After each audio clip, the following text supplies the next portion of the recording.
Corona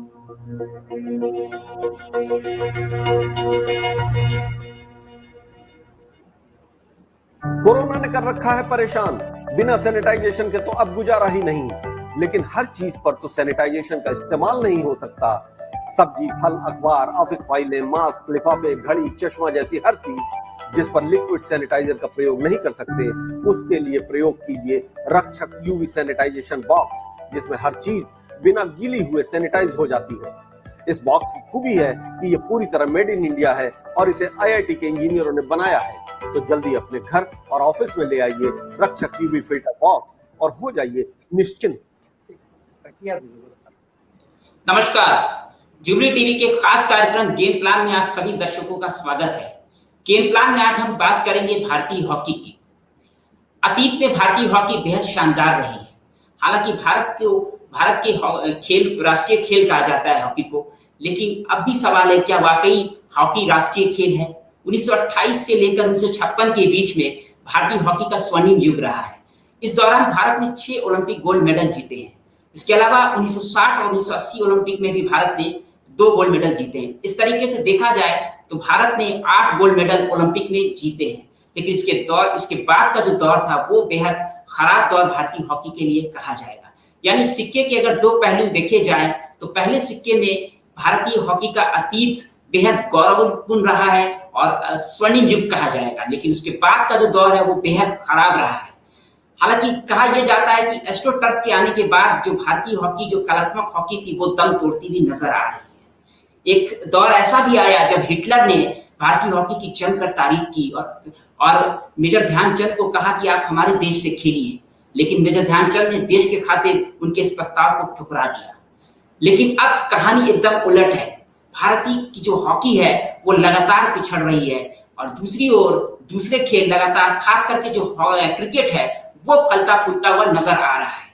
यानी साफ संकेत है कि जो भारत की जो मौजूदा हॉकी है वो एकदम पिछड़ चुकी है। एक दौर ऐसा भी आया जब ओलंपिक में भारत क्वालिफाई करने से चूक गया था।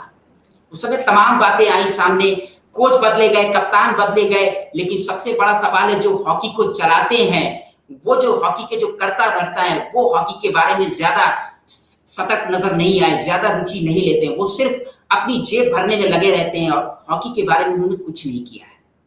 इससे पहले अगर अतीत को अगर आप देखें तो मेजर ध्यानचंद हॉकी के जनक है। उन्होंने भारतीय हॉकी को न सिर्फ भारत में बल्कि विदेशों में एक अलग पहचान दिलाई है।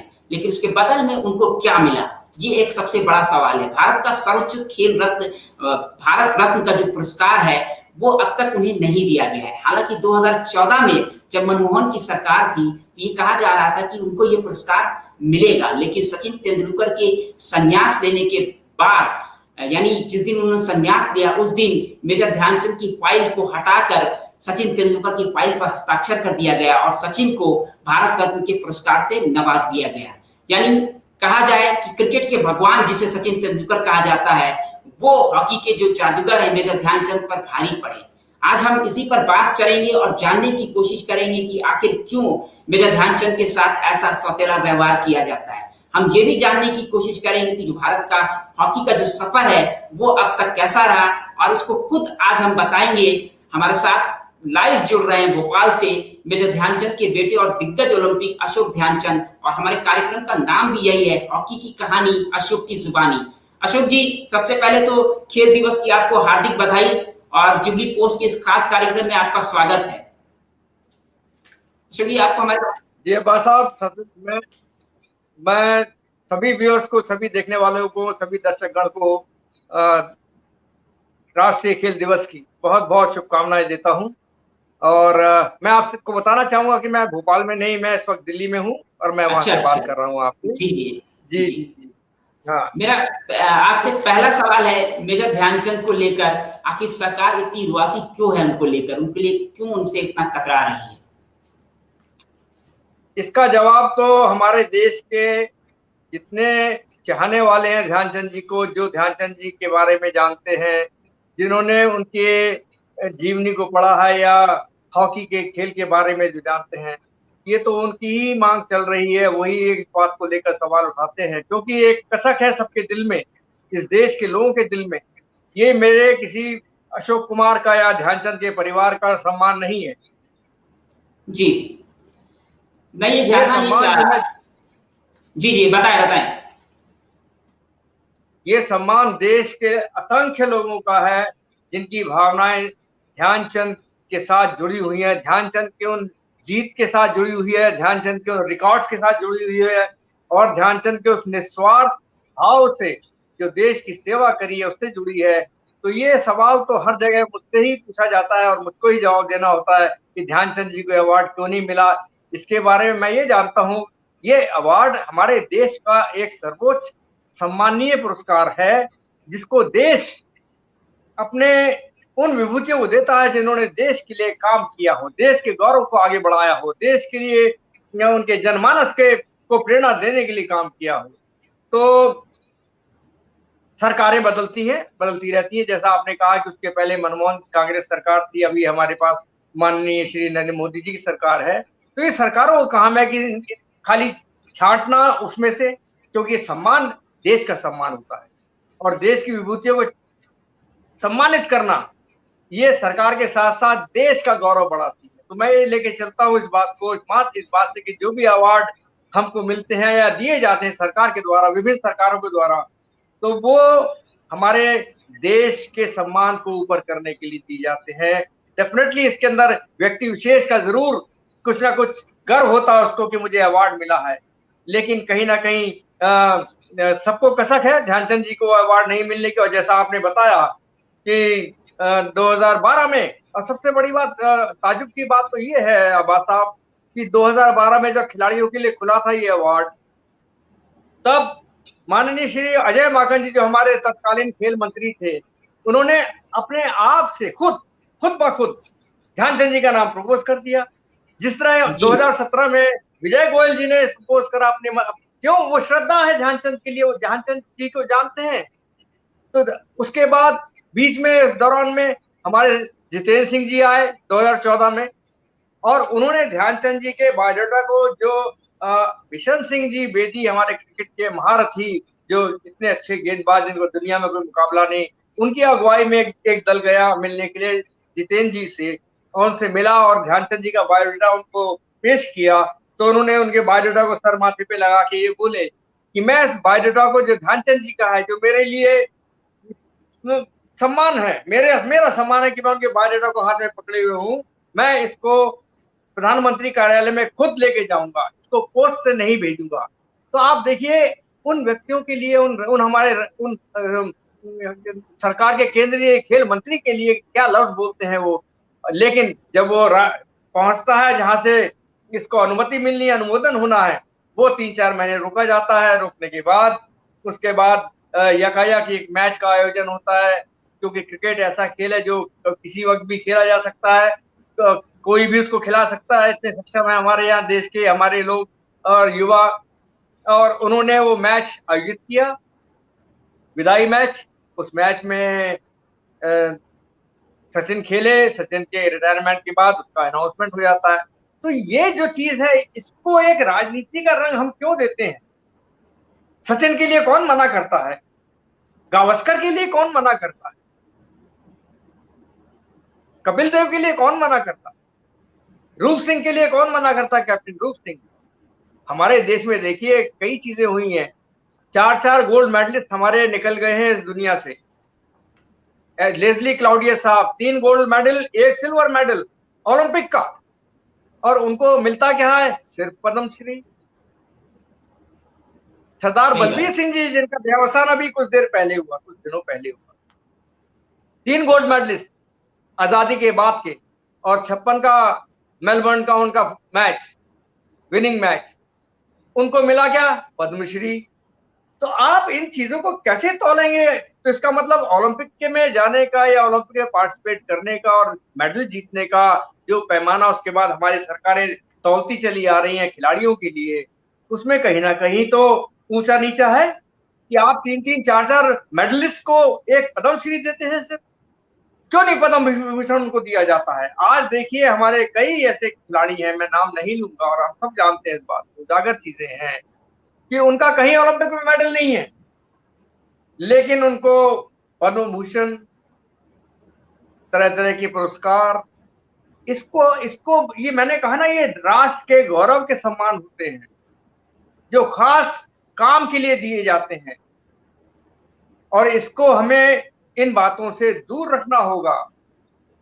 और जैसा आपने कहा ध्यानचंद जी के लिए, तो ध्यानचंद जी तो एक विभूति रहे हैं जिन्होंने खेल की गंगा, हॉकी की गंगा इस देश में बहाई है अपने खून पसीने से, जिन्होंने कभी किसी सरकार से एक लाइन लिख के नहीं कहा कि मुझको एक चीज दीजिए।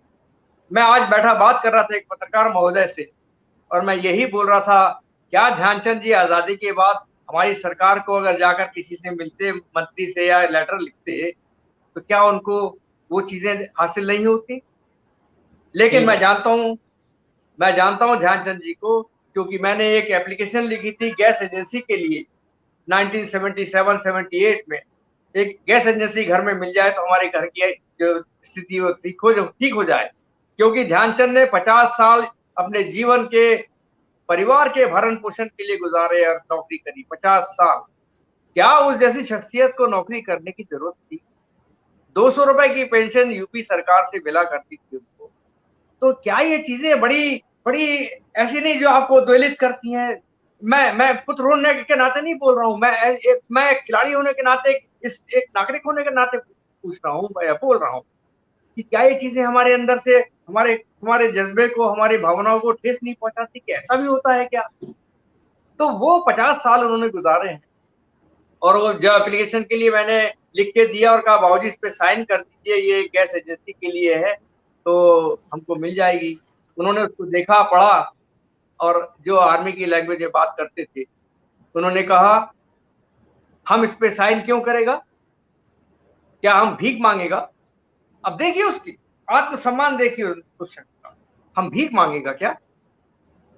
तो ये अवार्ड मिलने चाहिए, मांगते नहीं है। गैस एजेंसी उनको उस वक्त मिल जानी चाहिए थी।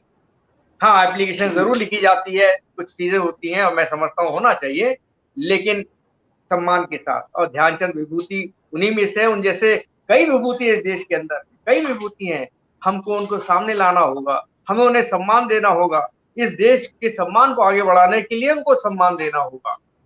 मैं समझता हूँ एक बहुत बड़ी बात है। जी, मैं आपसे ये जानना चाह रहा था कि 80 सांसदों ने एक चिट्ठी लिखी थी और कहा था कि मेजर ध्यानचंद जी को भारत रत्न दिया जाना चाहिए था। मेरी आपसे पहले भी बहुत बार बात हो चुकी है, तो आपने भी मुझे बताया था कि फाइल गई भी है। तो वो जो 80 सांसदों की जो चिट्ठी है, वो क्या कहीं सचिन की के पर भारी पड़ गई, या सचिन तेंदुलकर उससे ज्यादा बढ़कर हो गए? यकीनन यकीनन अगर भारी नहीं होते तो ध्यानचंद जैसी विलक्षण प्रतिभा, जिन्होंने नंगे पैर हो खेलकर इस देश को मेडल जिताए हों 1936 ओलंपिक में हिटलर के सामने, जर्मन की ग्राउंड के ऊपर, और सेकंड हाफ में जहां पर पहले एक गोल से हम खाली जीत रहे थे, सेकंड हाफ में नंगे पैर खेले हैं और 7 गोल मारे और हिटलर को मैदान छोड़ने पर मजबूर कर दिया। तो वो इतिहास है। और 40 और 44 ओलंपिक होता तो चंद और कैप्टन रूप सिंह 5 गोल्ड मेडल ओलंपिक के मेडल के हकदार होते, ये मैं जानता हूँ। लेकिन बदकिस्मती थी कि 40 का और 44 का सेकेंड वर्ल्ड वॉर की वजह से ओलंपिक नहीं हो पाए। जिस तरह से इस बार कोरोना की वजह से हमारे ओलंपिक नहीं हो पाए, उस वक्त ऐसे ओलंपिक जो है वो पोस्टपोन हो गया। तो ध्यानचंद जी की बातें करना, उनके बारे में मैं कहूँ कि मैं उनका बायोडाटा उनके सामने किसी को दूं, तो ये चीजें बड़ी मैं समझता हूँ जैसे इंसान के लिए दुखद है। और वो फाइल जो है पड़ी रही, 4 महीने, साइन हो गए। क्या आप इस बात को नहीं मानते कि हमारे केंद्रीय मंत्री, खेल मंत्री जो है अपने आप में इतने सक्षम होते हैं, वो उनका ओहदा इतना सक्षम होता है, इतना इंपॉर्टेंट होता है कि अगर वो अनुमोदन करें किसी भी चीज का तो सरकार को मानना चाहिए, और मानती है सरकारें। तो फिर अजय माकन जी के पहले अनुमोदन पर तत्कालीन सरकार ने क्यों नहीं मानी वो? और जितेंद्र जी के साथ तो एक चलो औपचारिक चीजें हुई, फाइल चली एक बकायदा, जब बिशन सिंह भेजी गए वो फाइल चली, फाइल के ऊपर अंडर सेक्रेटरी, जनरल सेक्रेटरी, अपर सेक्रेटरी और हमारे प्रधानमंत्री मनमोहन सिंह जी तक के साइन उसके ऊपर हो चुके थे। और उसके बाद कहा कि अगस्त सितंबर में इस पर हम गौर करेंगे, और अक्सर अगस्त सितंबर होते होते वो चीजें पटाक्षेप हो जाती हैं, बदल जाती हैं, और ध्यानचंद की जगह दूसरा नाम आ जाता है। मैं ध्यानचंद जी को नहीं मिला इसके बारे में कोई शिकायत नहीं कर रहा हूं, क्योंकि ध्यानचंद अपने आप में एक बड़ा नाम है, एक अनूठे व्यक्तित्व के मालिक थे। क्या आप इस बात को मान के नहीं चलेंगे कि आज उनके देहावसान के 40 साल के बाद भी ये देश उनको याद करता है? क्या ऐसी मिसाल आपको कभी दोबारा देखने को मिलेगी इस दुनिया में? क्या आपको मिलेगा कि ध्यानचंद जी के मरने के बाद इस देश के अंदर करीब करीब 20 मूर्तियां बनाई गई, उनके स्टेचू लगा गए लोगों ने अपनी श्रद्धा स्वरूप, कोई सरकारी सहायता के साथ नहीं? क्या आप अनगिनत ध्यानचंद स्टेडियम्स के नाम को रख पाएंगे किसी खिलाड़ी के नाम पर? तो ये वो चीजें हैं जो दर्शाता है कि इस देश की मोहब्बत, इस देश के लोगों का प्यार, इस देश के हमारे सभी प्रेस मीडिया, इलेक्ट्रॉनिक मीडिया जो वो भी खेल और व्यक्तित्व के शौकीन होते हैं, समझते हैं इन बातों को, और वही सवाल उठाते हैं कि ध्यानचंद जी को ये क्वेश्चन क्यों नहीं मिला? क्योंकि उनके दिल में भी कसक है, उनके दिल में भी एक सवाल पूछने का दिल करता है उनका कि ध्यानचंद को नहीं मिला, क्या बात हो गई? अरे नहीं मिला तो कोई वजह तो बताई जाए, क्या कोई वजह हो सकती है क्या? अगर है वजह तो बता दी जाए कि इस वजह से हम नहीं देते ध्यानचंद जी को, बकायदा वो हमारे इस देश के लोगों को मान्य हो जाएगा। लेकिन मैं जानता हूं ऐसी कोई बात कभी कही नहीं जा सकती। आपको क्या लगता है कि ऐसी बात कभी नहीं कही जा सकती? हाँ, टरकाया जा सकता है, मना किया जा सकता है, और मैं तो ये कहता हूं ये सिलसिला तो तब तक चलता रहेगा, हमारे जाने के बाद भी चलेगा, कि ध्यानचंद जी को ये अवार्ड, ऐसी विलक्षण प्रतिभा को, ऐसे विलक्षण खिलाड़ी को, जिसने हॉकी को इस देश के अंदर उद्गम किया हो, पैदा किया हो, अपने शुरुआती मैचों में ही हॉकी को इतनी बुलंदियों पर पहुंचा दिया उन्होंने, जिसके लिए आज हम तरस रहे हैं। आज 40 साल हो गए हमको ओलंपिक के फाइनल में के पोडियम पे चढ़े हुए। किसकी गलती है? तो ये सब चीजें हमारी वो है जो इस देश को देखना चाहिए। आपको ये नहीं लगता कि ध्यानचंद के नाम का जो है राजनीतिकरण हो रहा है, देश की पार्टियां राजनीति कर रही हैं उनको लेकर? आवाज आ रही है? आवाज आ रही है? लगता है उनसे हमारा संपर्क टूट गया है। तो अशोक ध्यानचंद बता रहे थे कि जिस तरीके से ध्यानचंद के नाम को आगे बढ़ाया गया और उसके बाद उनको नहीं दिया गया, और मनमोहन सरकार में ये तय हो गया था कि मेजर ध्यानचंद को ओलंपिक उनको दिया जाए भारत रत्न, लेकिन सचिन तेंदुलकर को दे दिया गया। हम उनसे जुड़ने की कोशिश करेंगे। ध्यानचंद जी, आपको हमारी आवाज मिल रही है? अशोक जी, आपको अशोक ध्यानचंद जी, आपको हमारी आवाज मिल रही है? उनसे हमारा संपर्क टूट गया है, हम कोशिश करेंगे उनसे दोबारा जुड़ने के लिए। तो जो ओलंपिक में भारत का जो सफर रहा है, अब तक भारत ने 8 गोल्ड मेडल जीते हैं, लेकिन उसके बाद अब तक 40 साल हो गए हैं। आवाज आ रही है ध्यानचंद जी? अशोक ध्यानचंद जी, आवाज आ रही है? कुछ संपर्क में दिक्कत हो रही है, ऑडियो में विजुअल तो आ रही है लेकिन आवाज नहीं आ रही है। हम बात करेंगे उनसे फिर। तो अब तक जो 8 गोल्ड मेडल जीते हैं भारत ने ओलंपिक में, अब 40 साल हो गया है भारत को ओलंपिक में पोडियम पर पहुंचे हुए। ये एक कसक है जो हर भारतीय को जुबान पर है कि आखिर क्यों नहीं उनको भारत रत्न दिया जाता है। उनके नाम पर राष्ट्रीय खेल रखा गया है, हॉकी को राष्ट्रीय खेल बनाया गया है और खेल दिवस उनके नाम पर मनाया जाता है। लेकिन जब अवार्ड की बारी आती है तो उनके नाम से किनारा कर लिया जाता है। तो जो हॉकी का वो जो सफर है, वो जो स्वर्णिम सफर है, वो कहीं ना कहीं खो गया है। और कहा यह जाता है कि एस्ट्रोटर्फ के इंट्रोड्यूस होने के बाद से ही जो भारत की कलात्मक हॉकी थी वो दम तोड़ गई, और जो एस्ट्रोटर्फ पर तेज हॉकी खेली जाती थी उस वजह से भारतीय हॉकी कहीं ना कहीं पिछड़ती गई। और इसके बाद आजादी के बाद से भारतीय हॉकी का जो प्रदर्शन रहा है वो सवालों के घेरे में रहा है। यानी जो स्वर्णिम युग था वो एक बेहतर रहा, उसके बाद का जो युग है वो एकदम ही मतलब कहा जाए कि एकदम गर्त की ओर हॉकी चली गई। इस दरमियान कई हॉकी के जो संघ है, जो भारतीय हॉकी संघ है, उसके भी कई पदाधिकारी आए और चले गए, लेकिन उन्होंने हॉकी के लिए कुछ नहीं किया। देश में पूर्व जितने भी कई ऐसे खिलाड़ी पैदा हुए जिनका नाम भारत में ही नहीं बल्कि विदेशों में भी रहा, अशोक जी, आपको हमारी आवाज मिल रही है? अशोक जी, आवाज मिल रही है अशोक जी आपको? कुछ टेक्निकल प्रॉब्लम आ रही है, हम इनसे फिर जुड़ने की कोशिश करेंगे। आवाज आ रही है अशोक जी? कुछ टेक्निकल इश्यू है। तो खेल दिवस के अवसर पर ये कोशिश की जा रही है, पूर्व खिलाड़ियों ने भी ये आवाज उठाई है और कहा है कि उनको मिलना चाहिए, और ये एक मुहिम चल रही है कि उनको क्यों नहीं आके मिल रहा है। सरकार इस बारे में कभी ये नहीं बताती है कि उन्हें क्यों नहीं मिल रहा है। दूसरी ओर अगर दूसरे खेलों की बात की जाएगी तो क्रिकेट एक ऐसा खेल है जिसके लिए सरकार अपनी हमेशा खजानी खोली रहती है। बीसीसीआई दुनिया का इतना अमीर बोर्ड है, आप ये देखें कोरोना काल में जहाँ खेलों की दुनिया पूरी तरीके से ठप पड़ी हुई है, उस दरमियान भी क्रिकेट को प्रमोट किया जा रहा है। यूएई में आईपीएल को ले जाया जा रहा है, यूएई में आईपीएल खेला जाएगा। तो देखा जाए कि एक तरफ हॉकी जहाँ एकदम नीरस पड़ी हुई है, एकदम पिछड़ रही है, उस दौर में क्रिकेट जैसा खेल फलता फूलता आ रहा है, नजर आ रहा है। एक वक्त ये भी आवाज उठी कि आखिर हम क्यों राष्ट्रीय खेल हॉकी को माने, जब हॉकी इतनी कमजोर हो चुकी है तो क्यों इसे राष्ट्रीय खेल माना जाए। दूसरी ओर क्रिकेट 1983 का विश्व कप और 2011 विश्व कप जीता है भारत ने, इसका T20 विश्व कप भी भारत ने जीता है। तो हॉकी जहां कमजोर साबित हुई, वहां क्रिकेट लगातार आगे बढ़ता हुआ नजर आ रहा है। तो ये एक बड़ा सवाल है कि हॉकी के साथ ऐसा क्या हुआ कि वो पिछड़ गई। इसके पीछे कई कारण बताए जाते हैं। एक बाजारीकरण, हॉकी का जो बाजारीकरण है वो नहीं हुआ, जबकि क्रिकेट का बाजारीकरण खूब हुआ है। क्रिकेट को के जो खिलाड़ी होते हैं और आप हॉकी के खिलाड़ियों को देख लें तो दोनों में जमीन आसमान का फर्क आपको साफ नजर आएगा। दोनों का जो प्रदर्शन भी है वो भी जमीन आसमान का फर्क है। और क्रिकेट के जो खिलाड़ी होते हैं वो ब्रांड एम्बेसडर होते हैं, बड़ी कंपनियों में का उनके पास ऑफर रहता है और वो करोड़ों में खेलते हैं। लेकिन इसके उलट हॉकी में ऐसा कुछ भी नहीं है।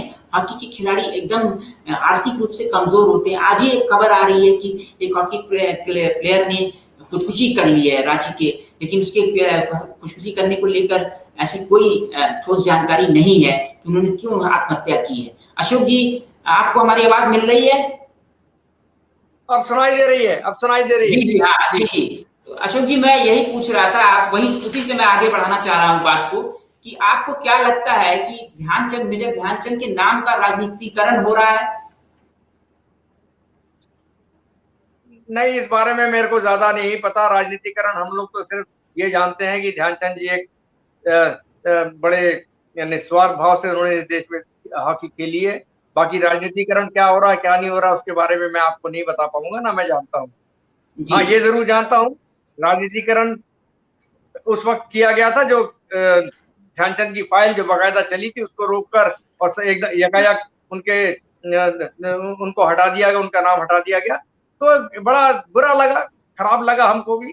और इस बारे पूरे देश ने आवाजें उठाई थी, ये सब कुछ करा था। लेकिन क्या होता है, जो जो जो कुछ सरकार ने करना होता है वो कर देती है, और तो उस वक्त की सरकार ने कर दिया, उस वक्त की सरकार ने कर दिया इसके काम। तो मैं अभी सरकारों क्या पर नहीं जाकर, अभी क्या सबसे है बड़ी आपकी, क्या बात जी, अभी क्या है, जी, आप अभी क्या स्टेटस है आपकी? क्या बात हुई है मोदी सरकार से कि क्या उनको भारत नहीं रत्न नहीं दिया नहीं, जाएगा? जैसा मैंने कहा कि हमारी तरफ से कोई मांग नहीं है इस बारे में, कोई जी हम हमारी कोई डिमांड नहीं है, ना मैंने कहा है कि उनको दिया जाए। जो कहते थे खत्म हो गया। ये पूरे देश की आवाज है, ये आपकी आवाज है जो आप कह रहे हैं। आप जितने हमारे पत्रकार भाई बैठते हैं, जितने लोग किसी को आगे बढ़ाते हैं, जैसे आपसे मेरी बात हो रही है, तो आपका सवाल वाजिब सवाल है कि ध्यानचंद जी को कब मिलेगा।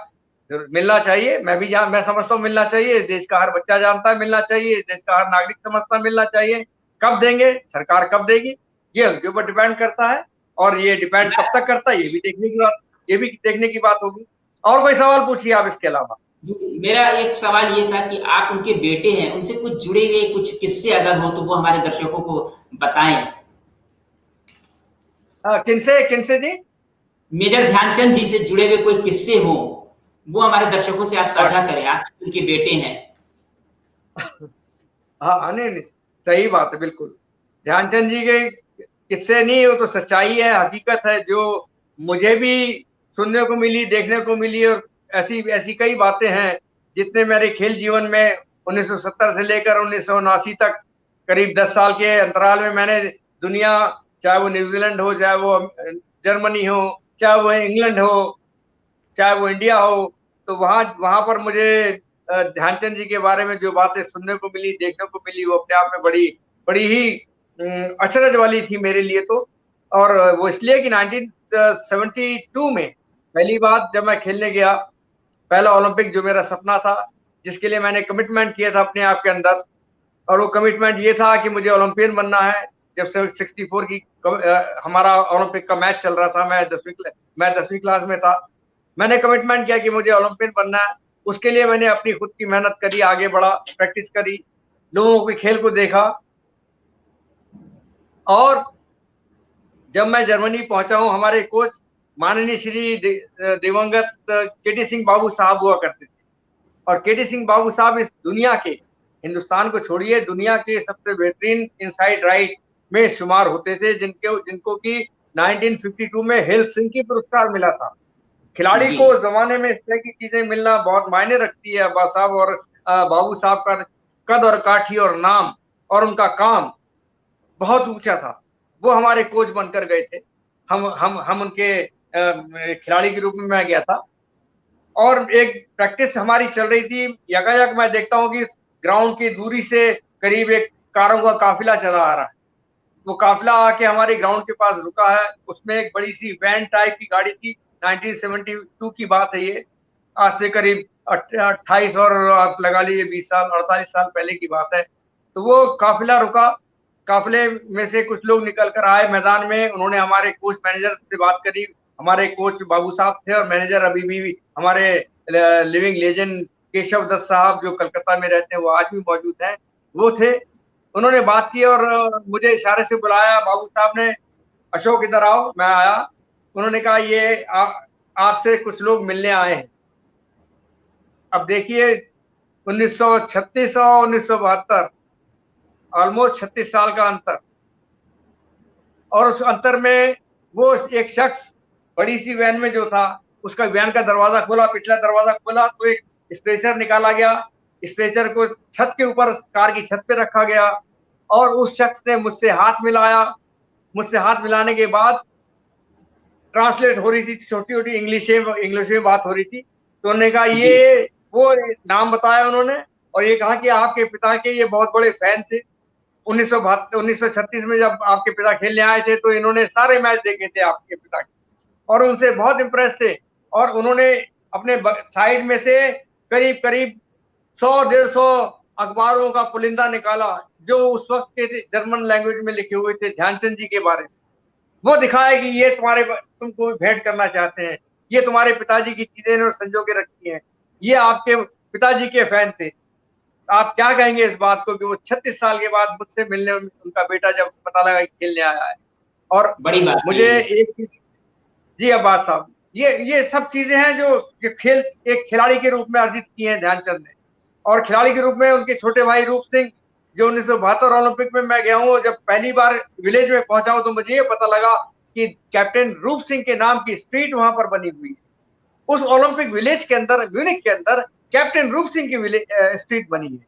अब मुझे ताजुब हुआ कि नाम तो ध्यानचंद का बहुत बड़ा है, लेकिन स्ट्रीट जो है कैप्टन रूप सिंह के नाम की बनाई गई है।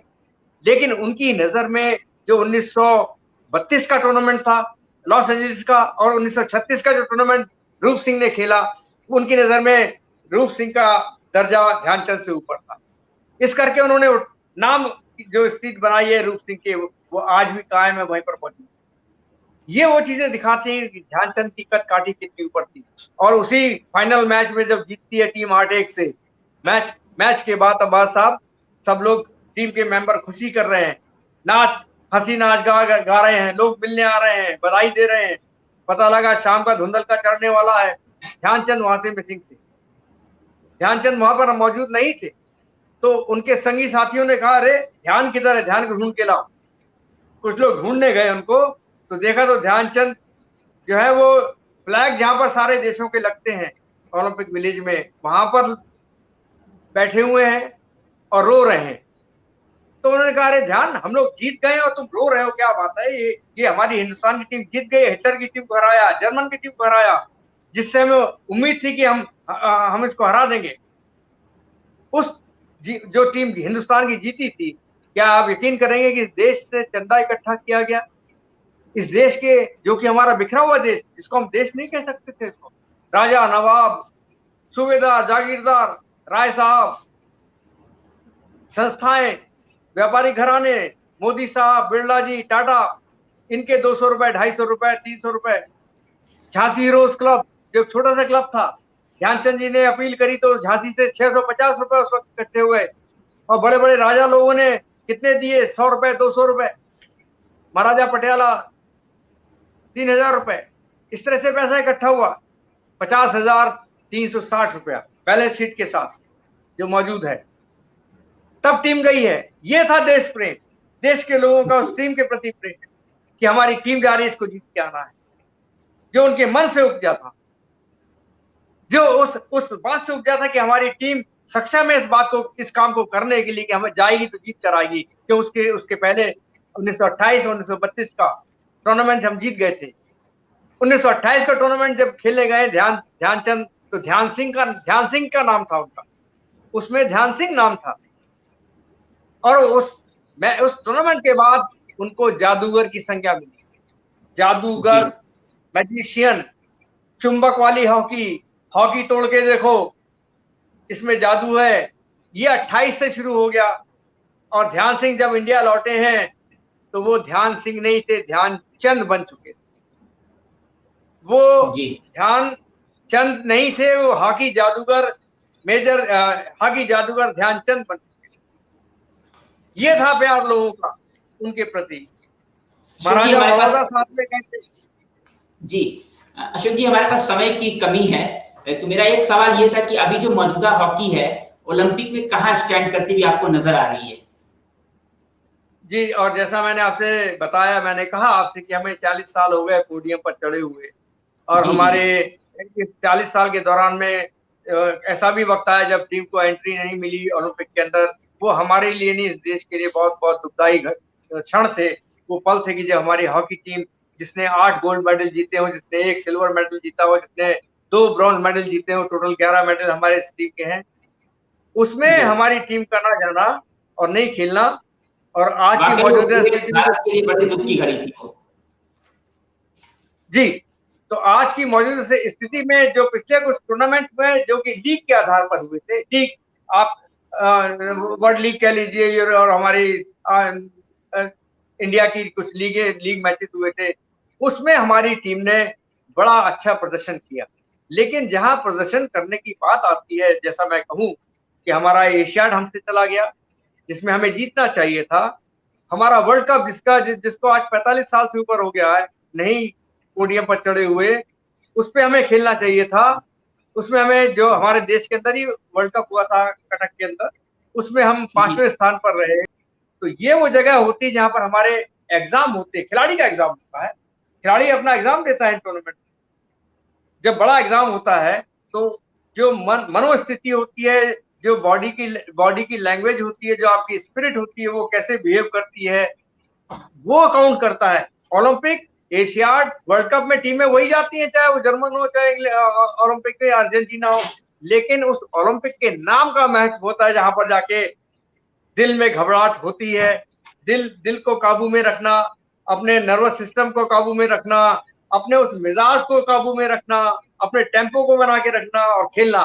तो खेल वही है जो हम दूसरे टूर्नामेंट में खेलते हैं, लेकिन जब ओलंपिक का या वर्ल्ड कप का या एशियाड का या कॉमनवेल्थ का नाम आता है तो हमारे धड़कने बढ़ जाती है। क्यों? एग्जाम, दूसरी टीमों से जीतना। वो एग्जाम में हमारी टीम इस वक्त, मैं कहूं कि ओलंपिक यदि होता तो मुझे कुछ उम्मीद थी कि हमारी टीम 4 में आ जाती, और 4 में आती तो ये भी उम्मीद थी कि हम कभी ना कहीं पोडियम पर खड़े होते।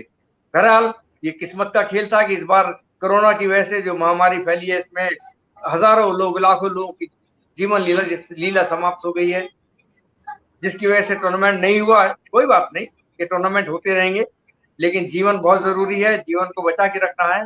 और ये अगला टूर्नामेंट जब आएगा वो अगले साल की उम्मीद है, अगर कोरोना की स्थिति ठीक हुई तो ये ओलंपिक होगा। और उस वक्त क्योंकि काफी बदलाव की चीजें हो जाएंगी, उसको फिर असेस करना पड़ेगा, खेल के खिलाड़ियों की क्या उनकी मनोदशा है, उनकी फिटनेस का लेवल क्या है, उनकी टेक्निकल जो चीजें हैं वो कितनी इंप्रूव हुई, कितनी नहीं हुई, और दूसरे कंट्रीज के अंदर और क्या इंप्रूवमेंट हुआ है या क्या डिक्लाइन हुआ है, क्या निचले पर पे आए हैं। तो ये सब चीजें काउंट करनी पड़ेंगी। लेकिन अगर इस साल होता तो मैं यकीन से कह सकता हूं कि हम 4 में आने की उम्मीद मैं करे बैठा था कि हम लास्ट 4 में हम आएंगे।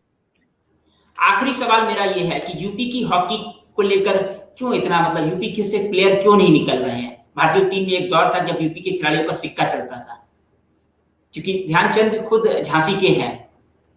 देखिए, हॉकी एक बड़ा परंपरावादी खेल रहा है बात का, और जहां जहां परंपराएं चली है, किसी भी, चाहे वो हमारे धर्म की परंपराएं हो, हमारे देश की परंपराएं हो, हमारे हॉकी की परंपराएं हो, तो ये परंपरागत खेल था हॉकी हमारा। हमारे खिलाड़ियों ने जिस तरह से अपने जीवन की आहुति देकर इसको सींचा और गोल्ड मेडल लेकर आए, वो खिलाड़ी जो उस दौर में गए थे, जिन्होंने 7 मेडल हासिल किए थे, 8वां मेडल हासिल करने वाले भी वही परंपरावादी लोग थे, खिलाड़ी थे, जिन्होंने पुराने खिलाड़ियों का अनुसरण किया, उन कैसे खेलते हैं। उन्होंने आज की हॉकी को पुरानी हॉकी से मिला दिया। आज यूरोपियन कंट्री की बात नहीं कर रहा मैं ऑस्ट्रेलिया की बात करता हूँ, न्यूजीलैंड की बात करता हूँ, क्योंकि जितना एक्सपोजर इंडिया टीम ने बाबूजी के जमाने से, चाहे वो 1926 का टूर हो, चाहे वो 1935 का टूर हो इंडिया का, जो हॉकी को वहां पर जाके सिखाया है उनको, और जिस शैली से खेलती थी इंडिया टीम, डेफिनेटली जो इंडिया टीम की शैली थी उन्होंने अपनाई, और उनके अंदर यूरोपियन शैली का भी टच था, क्योंकि उनके कद काठी, उनका स्पीड, उनका पावर हमसे ज्यादा है और रहेगा और था। तो उन्होंने इंडियन स्टाइल को और अपनी स्टाइल को हॉकी में मिलाया और ऊपर पहुंच गए। हमारी हॉकी आज जाके कहीं थोड़ी सी फिजिकल फिटनेस के मामले में ऊपर आई है, टेक्निकल मामले में जो हमारी कमियां हैं अभी, वो हमें और भी दूर करने की जरूरत है, हमें करने की जरूरत है। और मैं चाहूंगा कि ये सब चीजें दूरी पर हो, क्योंकि आज इसके ऊपर बहुत हमारा एक्सपोजर मिलता है, इसके ऊपर बहुत पैसा खर्चा सरकार करती है इन बातों के ऊपर। ये छोटी मोटी चीज नहीं है हॉकी की टीम को संभालना। ये आज खेलों में सबसे महंगा खेल हॉकी तो मैं मान सकता हूँ जी। अशोक जी, हमारे पास समय की कमी है, थोड़ा सा बस संक्षेप में बता दें जल्दी से यूपी की हॉकी को लेकर। तो यूपी की हॉकी हमारी, जैसे मैंने आपसे कहा कि वो बाबू साहब की चलाई हॉकी, जो हसल की हॉकी चली, इससे हमारे अनगिनत खिलाड़ी निकले, और मोहम्मद शाहिद साहब जो इस दुनिया में नहीं, जिनकी हॉकी का एक दुंदुबी बस्ती थी, जिनका वो खिलाड़ी, सुजीत कुमार, सैयद अली, और हमारे राम प्रकाश जी, जो खुद आज डायरेक्टर है इस यूपी के हमारे खेल के। तो मैं ये कहूंगा कि हमारे यूपी के खेल को जो देख उस जमाने में उन डायरेक्टरों ने दी और उनका विजन था, वो कहीं ना कहीं बदल गया है। पहले बाबू साहब अपने लिहाज से काम करते थे, आज मुझे लगता कहीं ना कहीं कि कुछ दबाव में काम होता है, जिसकी वजह से वो हॉकी जो हमारी यूपी की मानी जाती थी, जिसमें से खिलाड़ी निकलते चले आते थे, हर साल में कंट्रीब्यूशन होता था, और होना भी चाहिए, क्यों ना हो। इतना बड़ा हमारा प्रदेश है जिसके अंदर से प्रधानमंत्री हमारे बनकर वहीं से आते हैं, इसको लेकर हम चले, तो हमारे वो खिलाड़ी क्यों ना निकले इस स्टेट से। और मुझे उम्मीद है कि अब टर्फ लग गई है, कहीं और कोशिश की जा रही है, लेकिन वास्तविकता ये है कि हमें इस पर उतना ही ध्यान देने की जरूरत है, इतना ही जिस तरह खिलाड़ी अपने आप को डिसिप्लिन में रखता है, कमिटमेंट करता है कि मैं अपने प्रदेश के में खेल को बढ़ाऊंगा, आगे चलाना है, तो ये तो करना ही पड़ेगा। फौरी तौर पर कहने से या करने से नहीं होता, ये मैदान में खड़े होने से, मैदान में जाने से ही होता है, खिलाड़ियों को बढ़ावा देने से होता है, खिलाड़ियों को सहूलियत देने से होता है।